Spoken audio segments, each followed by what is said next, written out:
Hello students, welcome to my channel study with hello Suman. तो आज के इस वीडियो में हम लोग सॉल्व करने वाले हैं प्रश्नावली 1.1 यानी कि जो पहला चैप्टर है उसका सॉल्यूशन को हम लोग सॉल्व करने वाले हैं। तो आप लोग इसको पूरा डिटेल देखिएगा और एक एक चीज़ को मैं बहुत डिटेल डिस्कस कर रहा हूँ ताकि अभी आप लोगों का क्या है एग्जाम है और ज़्यादा टाइम आप लोगों के पास है नहीं। ठीक है, तो इस चीज़ को आप लोग ध्यान दीजिएगा क्योंकि ज़्यादा टाइम आप लोगों के पास अभी है नहीं और किस तरीके से आपको कम टाइम में है। आपके पास ऑलमोस्ट अगर देखा जाए तो आपको आप लोगों के पास 2 मंथ का टाइम है और इसी टाइम में आपको क्या करना पड़ेगा, सारा सिलेबस को आपको कंप्लीट करना पड़ेगा। ठीक है, तो आज से हम लोग क्या कर रहे हैं, आज से हम लोग एक एक चैप्टर को, एक एक एक्सरसाइज को पूरा डिटेल डिस्कस करेंगे और इस बीच में आपको ये भी बताने वाला हूँ कि जो जो टॉपिक आपका इंपॉर्टेंट है, जिस जिस टाइप से आपका क्वेश्चन आता है उसको भी आपको क्या करना है, सॉल्व करना है। ठीक है, तो आई होप आप लोगों को सारा चीज़ क्लियर हो रहा होगा और आप लोग इस वीडियो को पूरा एंड तक देखिएगा जिससे आप लोगों को सारा चीज़ समझ में आ जाए और मैं इंपॉर्टेंट क्वेश्चन भी इसमें आप लोगों को देने वाला हूँ। ठीक है, आप लोग कंसिस्टेंसी रखिएगा। ठीक है, एक एक चीज़ को आप लोग पूरा डिटेल सॉल्व करते हुए चलिएगा ताकि आप लोगों को भी मजा आए और आप लोगों को भी सीखने का कुछ मौका मिले। ठीक है, चलिए तो वीडियो को पूरा कंटिन्यू देखिए। अभी चलिए हम लोग चलते हैं, आप लोगों को क्वेश्चन में स्टार्ट कराता हूँ कराना। ठीक है, चलिए देखिए आज हम लोग सॉल्व करने वाले हैं इस वीडियो में। इससे पहले हम लोगों ने क्या किया था, 1, 2 और 3 नंबर को सॉल्व कर दिया था और मैंने उस वीडियो में आपको बताया था कि ये सारे क्वेश्चन क्या है, इंपॉर्टेंट क्वेश्चन है। आपका 1 मार्क्स के लिए हो या 2 मार्क्स के लिए हो, ये क्वेश्चन आपसे पूछा जाएगा। ठीक है, अब हम लोग बात करते हैं कि इंपॉर्टेंट क्वेश्चन है 4, 5, 6 और 7। हर क्वेश्चन को आपको करना है बट एग्जाम से 1-2 दिन पहले जो जो क्वेश्चन मैं आपको मैथ्स का बता रहा हूँ आपको उसी टाइप के क्वेश्चन को सॉल्व करना है। ठीक है, और जो बुक का जो भी क्वेश्चन दिया गया है उसको तो मैंने इंट्रोडक्शन पार्ट में बताया है कि कौन कौन सा चैप्टर हम लोग को ज़्यादातर कवर करना है और ये चैप्टर आपको बार बार बार बार आपको प्रैक्टिस करना है। ठीक है, तो चलिए 4 नंबर क्वेश्चन जो है बहुत इंपॉर्टेंट क्वेश्चन है। एचसीएफ आपको दिया गया है और आपको निकालना है एलसीएम निकालना है।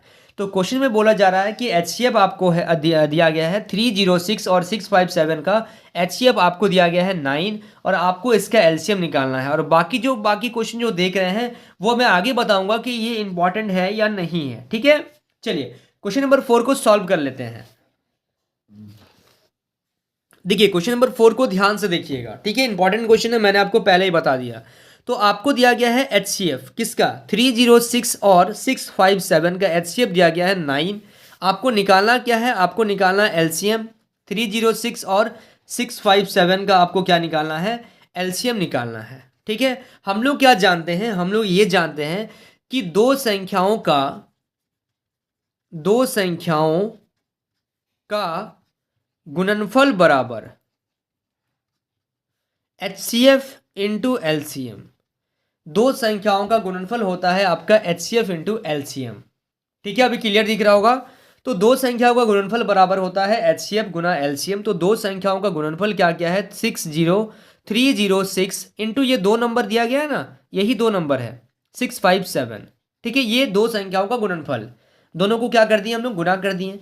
अब एचसीएफ आपको दिया गया है 9, निकालना है आपको एलसीएम।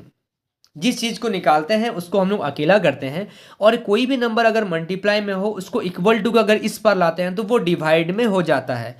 यानी कि 306 into 657 upon 9 equal to LCM.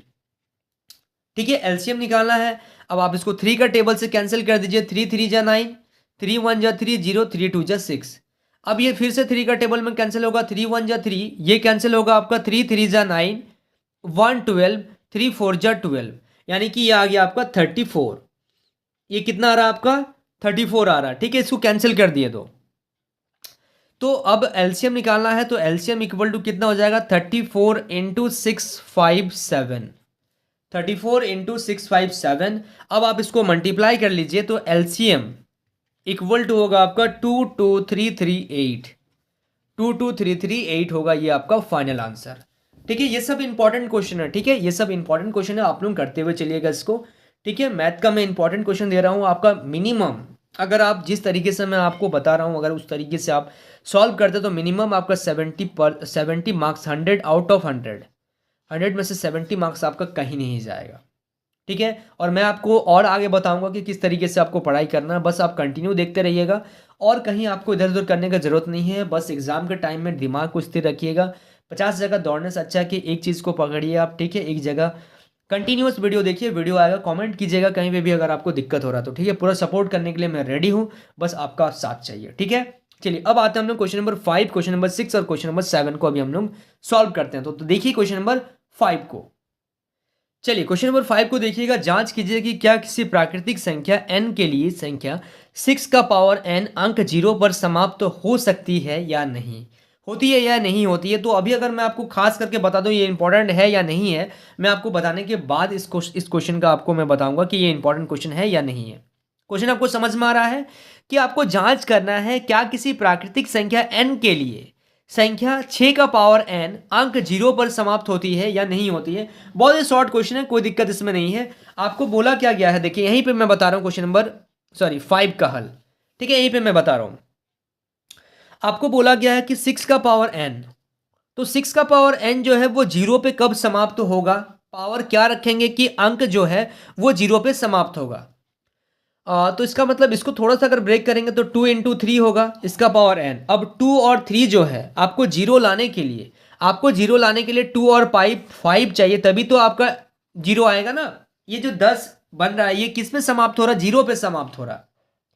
तो 2 और 6 को आप कितना बार भी क्यों ना गुना कर लीजिए, कितना बार ही क्यों ना गुना कर लीजिए, जीरो आना संभव है नहीं। तो आप इसमें लिख लीजिएगा, जब कोई प्राकृतिक संख्या जो शून्य पर समाप्त होती है उसके अभाज्य गुणनखंड जो है 2 गुना 5 के पावर n के रूप का होना चाहिए, तभी यह संभव होता है। अतः 6 के पावर n शून्य पर समाप्त नहीं होगी, शून्य पर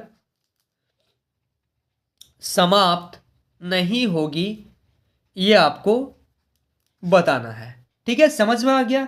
तो ये जो आपका क्वेश्चन है क्वेश्चन नंबर 5, ये इंपॉर्टेंट क्वेश्चन नहीं है, बट आपको जानना पड़ेगा, आपको सीखना पड़ेगा, ठीक है। एग्जाम के समय में एक दो बार आप कर सकते हैं, लेकिन बट ये क्वेश्चन इंपॉर्टेंट नहीं है, इस टाइप का क्वेश्चन नहीं आता है। चलिए अब देखिएगा 6 नंबर क्वेश्चन को अगर हम लोग बात करेंगे, 6 नंबर क्वेश्चन भी इजी क्वेश्चन है।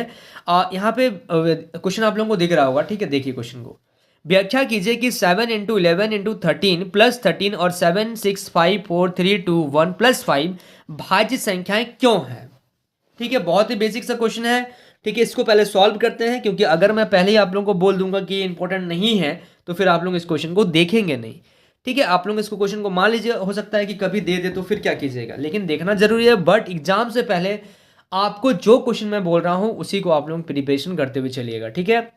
तो मान लेते हैं सबसे पहले a equal to 7 into 11 into 13 plus 13, इसको हम लोग a कंसिडर कर लिए हैं। अब यहां से हम लोग 13 को कॉमन लेंगे तो आ जाएगा 7 इंटू 11 प्लस 1, ठीक है। देखिए ध्यान से देखिएगा, 7 इंटू 11 प्लस 1। अब यहां से 13 को जब हम लोग बाहर रखे हैं, इसको मल्टीप्लाई करते हैं तो 77 में 1 ऐड कर देंगे तो कितना आ जाएगा 78। अब इन दोनों को इस तरीके से रहने दीजिए, इसको लिख दीजिए 13 इंटू 78, ठीक है। अब यहां पे हम लोग ये बोल सकते हैं जो भाज्य संख्या होती है वह क्या होती है, अभाज्य गुणनखंड एक को छोड़कर अन्य 2 गुणनखंड होते हैं। एक को छोड़कर कोई भी 2 गुणनखंड होते हैं, तभी तो हम लोग उसको भाज्य संख्या बोलते हैं। जैसे 4 हो गया तो इसमें क्या क्या है, 1 होगा, 2 होगा और 4, यानी कि स्वयं को छोड़कर और 1 को छोड़कर और भी नंबर से वो क्या होना चाहिए, डिविजिबल होने चाहिए, ठीक है। अब आगे चलते हैं, देखिएगा। तो इसका मतलब हम लोग ये बोल सकते हैं कि ये जो है एक भाज्य संख्या हो गया, क्योंकि इसमें देखिए 13 का पहाड़ा में देखिए 13 5 65, 13 6 78, ठीक है। ये 13 का पहाड़ा से डिविजिबल हो रहा है, 1 से भी आ रहा है, 13 से भी आ रहा है। उसी तरीके से बी को अगर देखेंगे, बी में आपका है 7 into 6 into 5 into 4 into 3 into 2 into 1 plus 5। 5 आप कॉमन ले लीजिए, 5 कॉमन लेंगे तो क्या क्या बचेगा, 5 को हटा के सब बचेगा 7 6 4 3 2 प्लस 1। तो यहाँ से क्या आ जाएगा, ध्यान से थोड़ा सा देखिएगा, ठीक है। ध्यान से देखिएगा, यहाँ से 5 इंटू जब आप इसको मल्टीप्लाई कीजिएगा और 1 से ऐड कीजिएगा तो मल्टीप्लाई कीजिएगा तो 1008 प्लस 1, तो यानी कि आपका हो जाएगा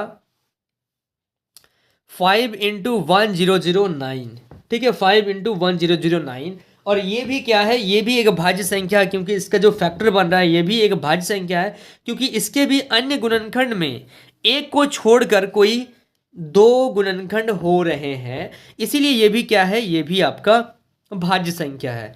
अब बात करता हूं मैं, ये इंपॉर्टेंट क्वेश्चन है या नहीं है, मैं आपको नेक्स्ट पेज में बताता हूँ। पहले मैं क्वेश्चन नंबर 7 को सॉल्व करता हूँ, फिर मैं आपको बताऊंगा कि ये क्वेश्चन इंपॉर्टेंट है या नहीं है। ठीक है, देखिए क्वेश्चन नंबर 7 को देखिए। किसी खेल के मैदान के चारों ओर एक वृत्ताकार पथ है। इस मैदान का एक चक्कर लगाने में सोनिया जो है 18 मिनट का समय लगाती है, जबकि इसी मैदान का एक चक्कर लगाने में रवि को जो है 12 मिनट का समय लगता है। तो मान लीजिए वे दोनों एक ही स्थान और एक ही समय पर चलना प्रारंभ करेंगे, तो एक ही दिशा में चलेंगे, तो किस समय वह पुनः प्रारंभिक स्थान पर मिलेंगे।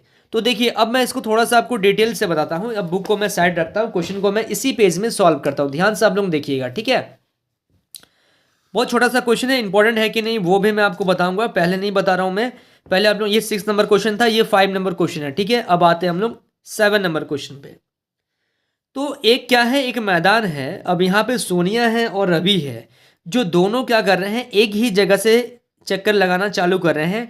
अब सोनिया को जो है 18 मिनट का समय लगता है। ये सोनिया है जिसको 18 मिनट का समय लग रहा है, ये रवि है जिसको 12 मिनट का समय लग रहा है।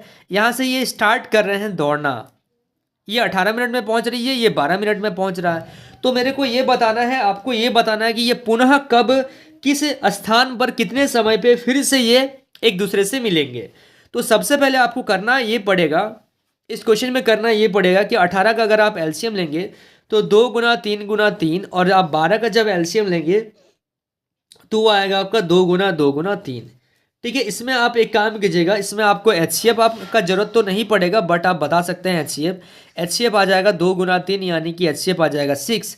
और आपको एलसीएम ही एक्चुअल में बताना है, तो एलसीएम के लिए आपका आ जाएगा 2 गुना 3, और यहाँ से आ जाएगा आपका 3, एक ठो बच रहा है, एक ठो 2 बच रहा है, यानी कि 6 और 6, 6 गुना 6 कितना आ जाएगा 36। 36 मिनट बाद ये दोनों फिर से एक पॉइंट पे क्या करेंगे, मीट करेंगे, एक पॉइंट को आपस में काटेंगे। ठीक है, क्लियर समझ में आ रहा। चलिए, तो ये था आपका प्रश्नावली 1.1, नया बुक का 1.1। आज हम लोगों ने सेकंड पार्ट में इसको कवर किया है। आई होप आप लोगों को समझ में आया होगा। ठीक है, चलिए, तो ये था आपका पूरा कंप्लीट सॉल्यूशन। अब नेक्स्ट वीडियो जो आएगा उसमें हम लोग क्या करेंगे, प्रश्नावली 1.2 का क्वेश्चन को सॉल्व करेंगे। हाँ, एक इंपॉर्टेंट चीज़ मैं बताना भूल गया, ये जो आपका क्वेश्चन नंबर 5 था, 6 था और 7 था, ये क्वेश्चन इंपॉर्टेंट क्वेश्चन नहीं है, बट आपको एक बार कर लेना जरूरी है। आप इतना मैं आपको बता दे रहा हूँ, इतना मैं आपको लास्ट में बता दे रहा हूँ। ठीक है, लास्ट में आपको मैं बता दे रहा हूँ इंपॉर्टेंट क्वेश्चन क्या क्या है, इसी को आप लोग अच्छे से कीजिएगा। आपका प्रश्नावली 1.1 का question number 1, question number 2, question number 3 और क्वेश्चन नंबर 4। इसके अलावा कोई और क्वेश्चन अगर आप नहीं भी कर रहे हैं तो चलेगा, कोई दिक्कत नहीं है। ये है आपका वेरी वेरी इंपॉर्टेंट क्वेश्चन। ठीक है, यही है आपका वेरी वेरी इंपॉर्टेंट क्वेश्चन। अपने दोस्तों में भी इस चीज़ को बताइएगा, दोस्तों को शेयर कीजिएगा। ठीक है, आप जहाँ पे पढ़ते हैं वहाँ का इंपॉर्टेंट, और इस मैं जो आपको बता रहा हूँ प्लीज़ आप लोग क्या कीजिएगा, एक बार मैच कराइएगा। वाकई अगर सही लगेगा तो कमेंट करके बताइएगा कि सर नहीं आप सही बता रहे हो। ठीक है, और आप प्रीवियस ईयर का क्वेश्चन पेपर देख लेना ना, प्रीवियस ईयर का देखिए, क्वेश्चन बैंक देखिए, सारा पूरा पड़ा हुआ मेरे पास। मैं ऐसे ही हवाबाजी में आपको मैं नहीं बता रहा हूँ। ठीक है, पूरा चीज़ मैंने उसमें बैठा स्टडी किया है, देखा है कि हर साल किस तरीके का क्वेश्चन आ रहा है। और नया वर्मा भी आ गया है, आप लोग ले लीजिएगा, उसका प्राइस अभी थोड़ा सा हाई है, बट आप लोग ले लीजिएगा, वो चीज़ को इंपॉर्टेंट है एग्जाम के लिए। ठीक है, जो भी गेस्ट पेपर आप लोगों को रेफर करता है, स्कूल वाला या कोचिंग वाला आपका जहाँ पे आप पढ़ते होंगे, तो आप उसको ले लीजिएगा। ठीक है, चलिए, ठीक है, अच्छे से पढ़ते रहिए, समय कम है। बाकी मैं आपको बीच बीच में मोटिवेशनल आपके लिए डालता रहूँगा कि किस तरीके से आप अपने आप को मैनेज करेंगे, अपना स्टडी को किस तरीके से मैनेज करेंगे। चलिए, इसके बाद हम लोग सॉल्व करेंगे आपका जो नेक्स्ट वीडियो आएगा 1.2 को करेंगे। 1.2 का क्वेश्चन बहुत इंपॉर्टेंट क्वेश्चन है। ठीक है, मैं आपको आगे चल के बताऊँगा, इंटरेस्टिंग के साथ देखिएगा, पूरा कंप्लीट देखिएगा। चलिए, मिलते हैं नेक्स्ट वीडियो में, तब तक के लिए बाय।